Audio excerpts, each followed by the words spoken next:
Good afternoon, everyone, and thank you for joining today's webinar. My name is Brandy Bennett, and I'm the Director of Client Success here at WorkForge. Before we introduce today's presenter, I'd like to go over a couple housekeeping items. Currently, everyone is muted. If you'd like to submit a question, you may do so by selecting the Questions tab in the right-hand corner of the platform. We'll also be going through a poll exercise at the end of the presentation, and that can be found next to the Questions option in the tab. So let me go ahead and introduce today's presenter. Today, we have Grant Prenzlow, who is the Human Resources Director at Wholestone Farms. He has experience in training and development management at several companies, including where he currently is with Wholestone Farms, as well as Lincoln Premium Poultry and Nye Health Services.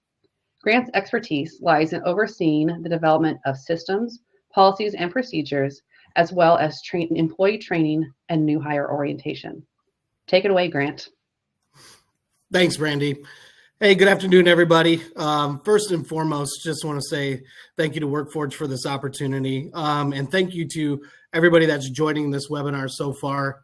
You've taken a great step and for all of us to be able to collaborate together, because if you are here, that means you're in the same boat as we all are, which is training can sometimes be difficult and training can sometimes be hard to start up in an organization. So what we're going to cover today, what I hope to get accomplished for you today, I'm going to give you a little bit of background about Wholestone Farms so you have a little bit of better understanding about who we are, what we're doing, what Wholestone set out to accomplish, especially when it came to compliance and competency and getting our employees trained, how we gained executive buy-in, what our results are, and then I'm going to end the day with some recommendations for you as to what you can do at your organizations potentially that might help you get your training up and off the ground. Next slide, Chris. So a little bit about us. We were founded in 2018 in Fremont, Nebraska. Yes, we are proudly owned by American farmers. So in the pork industry, one of the tough things is to have to deal with the volatile market. So a lot of our member owners decided to get together and decide how are we going to better get our pork in front of the consumers, right? So we consist of about 235 owners. 100% of our pork is raised by those owners that we send through our plant. We have 12 million pigs roughly in that network that we could process, and we serve customers worldwide. We are coast to coast, top to bottom, north, south, east, west, and then we also branch off into the other continents. What's been interesting about us, right, is we were purchased from another larger organization. Whenever that happens, as you can probably know, is that larger organization decides we're going to take everything with us because it's ours. So that's essentially what happened. I've been with this organization now for 2 years. And as you notice, it started in 2018. So I wasn't here at startup. But what I can tell you is when I got here, training was a very, very important point that we needed to get up off the ground because we had a couple of years there where we just weren't necessarily doing exactly what we set out to do. So we needed a fresh start right there. We needed to drive performance, right? We needed our employees to start doing what we asked them to do. As in this industry, and probably amongst a lot of your other industries that you all are coming from, there's tight margins. There's not a lot of space there for a lot of errors to happen, for a lot of overhead costs, for a lot of mistake costs, right? I mean, you come in every day having to hit a target every single day. That can get difficult. You have a high demand, meaning, when we have as many customers as we do, day in and day out, that's the number one focus is we got to get product out the door, right? That's what every manufacturing industry focuses, get product out the door, and how can we do it efficiently and how can we do it fast? When you have a major organization that decides to leave, you're left with limited resources. There's not a lot at your fingertips that you can pull from other than the employees that you have. That's one thing a lot of people forget about, especially in manufacturing, is we need to look internal. What resources do we have to be able to help us drive our performance? And then starting from scratch, again, having nothing to go off of, having very little documentation, SOPs, you name it, we really needed to get ourselves in a position to start going. When you have an organization that's been around town for a while, you have longevity in employees. So what we're experiencing right now, which I think the entire manufacturing has experienced, is the age gap. We have people here that are wanting to retire. They're they're done. Rightfully so, right? They've been around the block. They've put in their time. It's time to go. But the problem with that is the new people coming in, completely different experience, completely different mentality, right? I know a lot of you are right now are nodding your heads. We have the guys that are sitting around that can hear a machine and know exactly how it's humming and being like, that's going to be okay all day. If it starts making one little clinking sound, they can run to it and be like, yep, that's going to be a problem. Where our new maintenance techs, they don't have that. Or for example, when you have somebody that's on the line and they've been doing it forever, it's almost repetition, right? They know how to get that knife sharpened. They've done it before. They've seen the story, right? And our new people don't. We have to transfer that knowledge. And how do we do that? That was a big thing for us that we kind of got nervous about, and we're still nervous about, right? And then an inexperienced talent pool. Not you can always go out and get an accountant, right? The accountants are out there. Numbers are numbers, right? But in manufacturing, tell me as a raise of hands, and you can raise it in your own computer, how many of you go in thinking that this is what I'm going to do today, and that's exactly what you do? It never happens, not once, right? We are always met with challenges, especially in manufacturing. Machine goes down, employees call in, customer complaints, insert, right? So that applicant pool, being experienced and having the knowledge to keep us going, to making sure we're getting quality stuff out the door, extremely important. And let's be honest, there's not a lot of people out there right now. We don't have the biggest pool to pull from right now. And if you're not in a populated area, that makes it even more difficult to go and get those employees, let alone, let's not even talk about experienced employees. So, and then the language barrier, that happens everywhere. That's something that each industry needs to tackle, but there's some things that we've done that was able to help bridge that gap and to take that productivity that, might take a little bit longer and make it a little bit faster for our employees to understand. Next slide, Chris. So what we're going to do is we're going to look for that peak performance, right? So what was it? We had to come up with a foundation. What are we going to focus on? What are the things that's going to not only help us in the organization, but also if I don't have a training and development platform right now, if I don't have a plan or a process, what's going to help me get in front of those that make the decisions and understand what I'm talking about, right? So we looked at the 3 C's, which was compliance, competency, and culture. Go ahead and go to the next slide, Chris. So first and foremost, looking at compliance. Everything starts with safety. I'm going to say those dreaded 4 letters, OSHA, right? We got to make sure that we are ready at any time when those people come in. Yeah, it's annoying and it's frustrating. And how many of you have sat behind your desk? The safety manager comes in and says, hey, I need these training records. Hey, I need to make sure that this guy's competent. And you're sitting there going, I have an Excel spreadsheet. I don't know what to do, right? We've all been there. And that's a terrible, terrible feeling. And it's a terrible feeling for the powers that be too, because if OSHA's continuously in here, that's a headache. And remember that those records are public, right? We need to be audit ready. I don't know how many of your customers, when you start signing up new customers or whatever, they want to make sure that what you are saying and what you are doing is actually what you're doing. So guess what? They send people in to make sure, hey, are they being safe? Are they being trained? Are their employees being taken care of? It's not just us, right? That internally that we want to make sure. It's these other organizations that want to come with you, that want to be a part of your story, that want to say, yeah, I want your product because I know what you're doing right? So those are the things, and staying ahead of needed refresher training, right? Those are the compliance things that we need. Those are the checking the box things that we need. The refresher trainings, I know that you guys have hosted them before, right? And everybody goes, oh my God, and we got to go to another training. Oh my gosh, it's the same content, blah, blah, blah, blah, blah. Well, we need to stay ahead of that too, because yes, we need to check that box, especially when it comes to compliance. But we also need to make sure that it's entertaining for our employees, that it's not just the mundane going through the motions. They need to feel a little bit of value from it too. So competency, right? Training for understanding and feeling safe. That's a big one. We take a 3-step process here at Wholestone.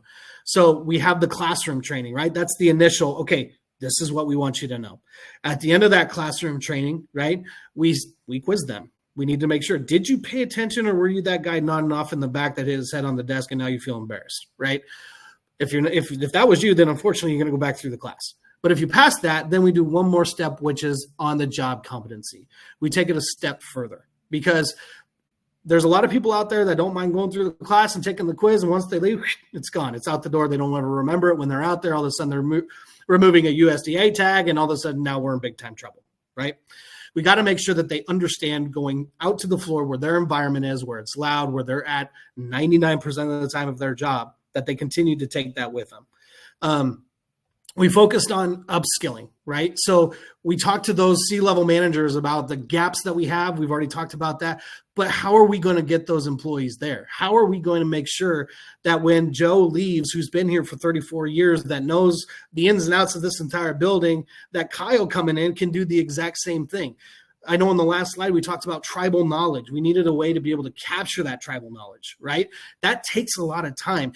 And honestly, sometimes it's extremely difficult because that employee may not want to do it. They're tired. They're like, hey, I put in my time. I had to learn on my own, right? Well, we had to bridge a gap and find a way to make it worth their while to make sure that, hey, Kyle here, he needs to learn what you're doing, Joe. And honestly, I know you're on your way out, but the more he knows how to do, the more you're going to enjoy this last part of however long you have left, because Kyle's going to want to do a lot of it. Right? So we needed to make sure that we had a process or we had a way to be able to upscale those employees. And then all these things that I'm talking about, right? As long as you have some form of a system, as long as you have some form of a LMS or something like that, then you can provide that data to your C-level managers, right? Let's go ahead and just talk about maintenance and upskilling. If Kyle doesn't know what to do, and let's say that Joe decides to take a day off because he's maxed out on his PTO because he's been here forever, our downtime is going to be terrible. That downtime goes against the P&L. That downtime has effects on the product that we're going to be shipping out, right? You start speaking those numbers to the people in the powers that be, that means something, right? Then you start tying it into, well, if I had this program to where I could be able to show competence, show all this, then I could see, yeah, Kyle's in the right spot. Sometimes, though, it also points out Kyle might not be in the right spot. Kyle can't comprehend when he's out on the floor what he's learning in the class. What do we need to change? What do we need to do? And if you look at any sort of an organization, you can absolutely figure out what your turnover cost is versus keeping an employee and spending the time to train them. It's almost 10 times the difference, right? We can continue to say, oh, Kyle's not making it, let's get him out of here, right? Okay, well, then we're just going to spend 10 times the amount. This guy that's already been here, he's got his equipment. He's obviously invested because he's been here. We don't want to spend time with him. We just want to spend 10 times more the amount bringing somebody else in. We want to spend time with Kyle. Right? And you can show those numbers as long as you have something to be able to help you track that data, like with an LMS, right? And then, man, I can't speak enough about culture when it comes to training. I mean, just look internally for a minute, right? If you have an organization that's investing in you, that says, hey, you chose us as an employer, we're going to choose you as an employee, and we're going to make sure that you have the tools, that you have the resources, that you have the knowledge that you need to where your job anxiety is very, very low, your confidence level is extremely high, and you're going to want to stick around for a while. Again, I can always go back over to turnover, right? In manufacturing industry, we all know that the view in the world right now to be, oh, you work in manufacturing isn't great. And that reflects because of our turnover, right? Well, when you start focusing on training and some of the things that we've done here, I can tell you right now that we've had at least a 25% drop in our turnover rate. We were probably, just round numbers here, probably in the mid 40s, and now we're in the low 20s, right? So we are doing a great job of just showing our employees, hey, we're invested in you. We're going to make sure you have the tools that you need, right? We create career advancement opportunities. Again, you want those employees, you want to hire from within. Thankfully, I had a CEO that was invested in training already. They love the fact of education. So that absolutely helped me. I'm not going to deny that fact, but I've been in other places where that wasn't the case, right? And we had to show like, hey, when we can hire from within, look at this training curve, right? If we want somebody to go ahead and be a supervisor, even though they were a line employee and they've shown things, right? We've put them through some classes that they've shown through competency that, hey, we can be a supervisor. Your learning curve is just simple, right? So you have to make those roles more appealing to the new hires. Well, that comes again through showing them the learning path, showing them the training that they can do so that they can be successful in those roles.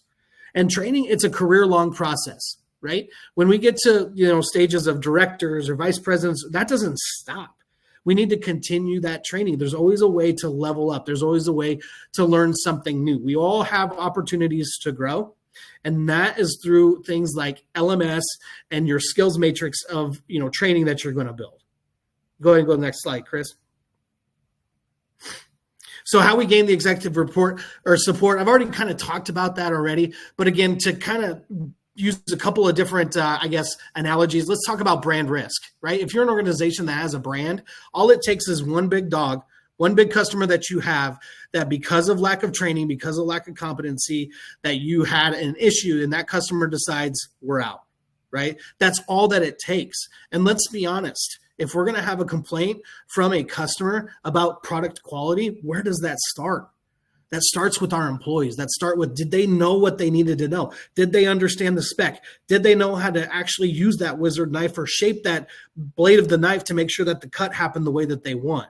That it all starts foundationally at the training so people understand what they need to do to get that out, right? And then the same thing with margins. It's a tight margin. If I have an employee that all they're doing is cutting meat, they don't care, and they're cutting 2 inches of meat off instead of the 1 inch that I want, think about that in dollars, right? You go to that C-level, and if you can start putting anything to a dollar amount when it comes to, cost against the organization, they're going to start listening.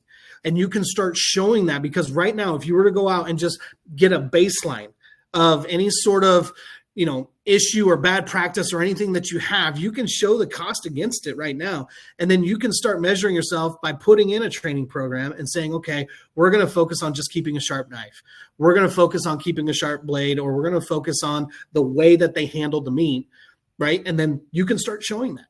And that speaks volumes to your C-level people, right?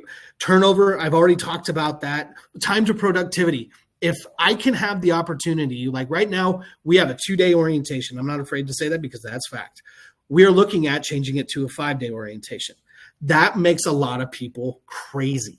You're going to keep my people for 3 more days? I need them now. Buddy, you haven't had them yet, and you've been doing what you're doing. So give me 3 more days. Let's get that job anxiety of the things that maybe to the production people don't matter, or to the maintenance people that don't matter, right? Which matters to us. Where's the bathroom? Where's the lunchroom? How do I find my pay stub, right? Where do I go if I have questions about my benefits? If you throw all that in 2 days, they're not going to remember that. And guess what? They're going to spend more time in my office, in the HR office, asking those questions because they don't remember, than being out on the floor if you give me just 3 more days for them to be able to retain it.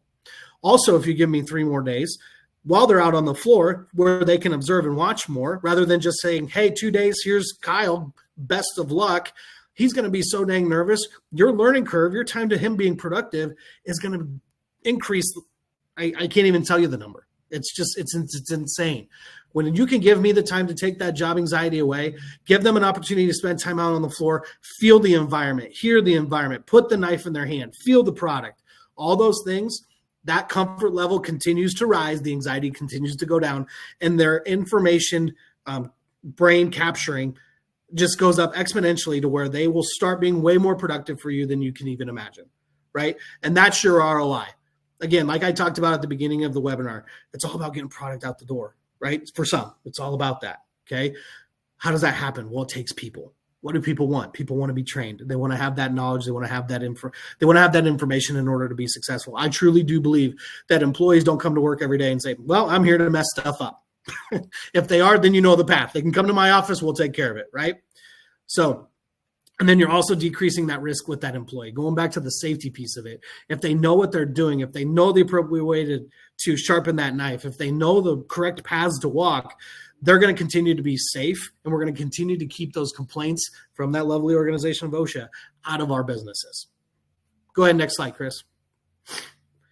So our results, 3 times increase in training usage. When we can start showing our C-level people what it does when we actually focus on the training, their mindset changes, right? Because then they start seeing that against the P&L of going, okay, I don't have the 10 times cost of turnover. I don't have employees leaving because they're constantly getting injured or they're constantly going to have to see the doctor. I have employees on the floor because all they're leaving for is breaks and bathrooms. They don't need to go to HR because they already heard about it in orientation, right? It also reduces the turnover, because they feel valued. They feel like we're investing in them. They feel like, oh, this is an employee that truly cares about me, right?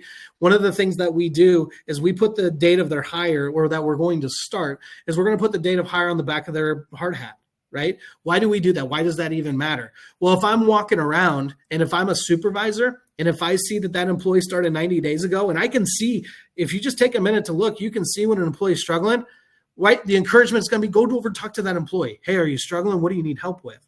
It helps us pay more attention to them, right? And it doesn't even have to be a new hire. It just can be anybody. Maybe that employee has been there for 5 years, but you've never seen them in that job because they just transferred and they're struggling. Hey, did you get the training you need? Do you know how to do this job? Maybe they went from a whizzer knife to a straight knife. Maybe they went from being a boiler and refrigeration person, but they wanted to learn electrical, right? We needed to be able to, we can show that just by showing that we care about those employees and training them and showing that we're invested in them. And finally, the skills matrix, giving them actionable data. Okay. Building a skills matrix. I'm going to tell you guys that building a training program is hard, especially if you don't have one right now. It is absolutely hard. The biggest thing that I can tell you, start simple. Just start with the very basic. What are the top 3 things that Kyle needs to know being a brand new maintenance tech? What is it? What does he need to know? Right? Then you can start building. You can always add on to your matrix. Your matrix can continue to build out. Ours is very simple. We're starting a maintenance skills matrix right now where we're going from a level 1 to a level 4. Super, super simple, right? They come in. We have them take this assessment. Based off that assessment, we put them into a category that they land. And then from there, we already know what the training path needs to be. Simple. And we can explain that to them and say, hey, over the next couple of months, we're going to let you get your feet wet. We're going to let you understand what you need to do in your department, but don't get comfortable because we're going to try and upskill you so that you can continue to be successful in your role and continue to have a great career here. That's going to be one of the more difficult things to do. And then we establish a hire to retire training culture, right? Training is always happening. I've already talked about compliance, upskilling, culture, right? What it is these employees, the biggest thing that you need to do also is figure out what talks to your current employees, right? I'm going to tell you right now, the career of PowerPoint training is dying. These employees that are coming in, they're all video based. So the more that you can put videos in front of them or actions in front of them or whatever, the more they're going to retain that knowledge, right? They grew up on YouTube. For goodness sakes, there's a YouTube video out there, right? That probably shows them how to put a Tide Pod into the washing machine, right? I'm not joking. It's out there. I actually went and looked it up last night. That's what we're dealing with these employees. So we have to also understand what is the content and how is the content being delivered to capture those employees so that their performance can meet where we can show that they are being competent, right? So our employees are excited to train, develop, and grow in their careers. These are all the things that was what we're currently doing right now that we're starting to see a lot of benefit from it, spending those times with these employees and saying, hey, we are invested in you. Next slide, Chris. So here's what I can tell you when you're getting started on your journey, right? You need to first establish your needs. You all have hopefully interacted, right, with your C-suite people, your chief officers, right? You know what they're looking for. You know what they value. You know all that. So is it turnover? Is it hiring challenges? Is it time to productivity? My bet, all the above, right? All the above. You need to find a way to be able to capture those things, right? I will tell you right now for Wholestone Farms, when we had those, when we had the mothership before here leave, we had Excel sheets. That was not working, right? So then we decided to make the investment into WorkForge. We decided to make a great investment into this LMS platform that producing that data to help drive those numbers against these topics, reducing turnover, hiring challenges. It made it super, super simple.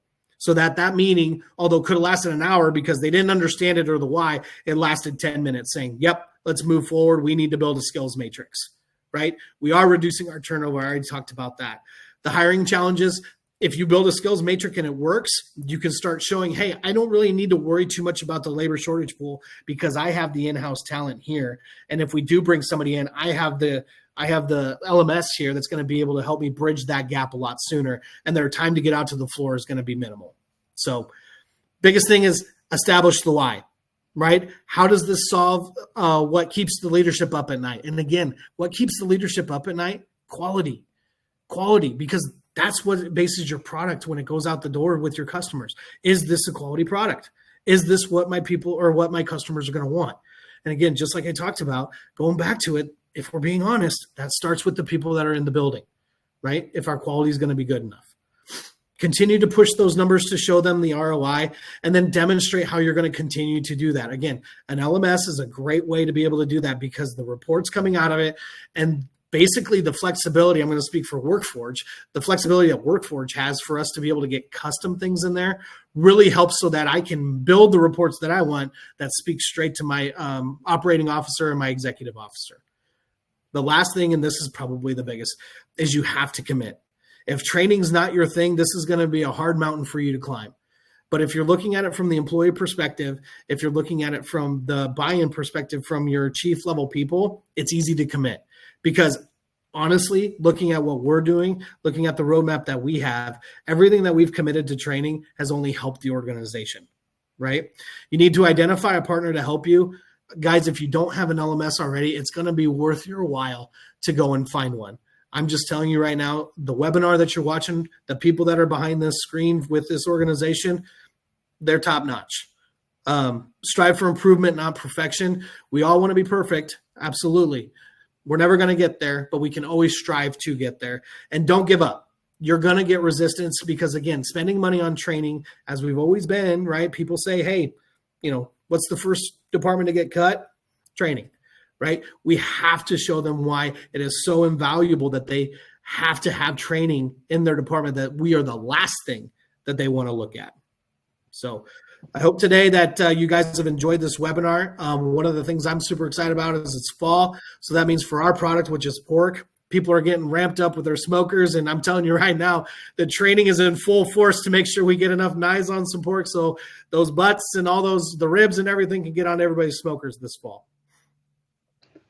All right, Grant, thank you so much for taking us through the journey that you and Wholestone have been on. It is clear that you're very passionate about training. I was feeling it through the computer, and thank you for sharing more about that. And I also am excited for fall and putting some meat on the smoker. That's right. So we'll go ahead and go